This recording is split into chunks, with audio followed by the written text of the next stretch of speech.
Miért van tiltólistán a teljes kiörlésű pékáru és a korpás pékáru?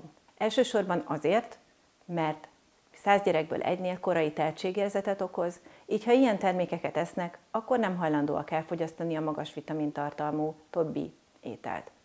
A második az, hogy a teljes kiörlésű termékek akadályozzák a bélrendszerben a D-vitaminnak és a vasnak a felszívódását.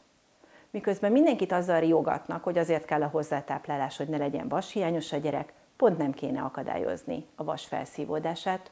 A harmadik oka pedig az éghajlatunkra jellemző fuzárium gombának a jelenléte, ami olyan neurotoxinokat termel, amelyek veszélyesek az agyra, így a NÉBI ajánlása szerint testsúlyhoz van kötve a fogyasztásuk, de lehet, hogy célszerűbb, hogyha egészen 1,5-2 éves korig kitoljuk a bevezetését a gyerekek étrendjébe.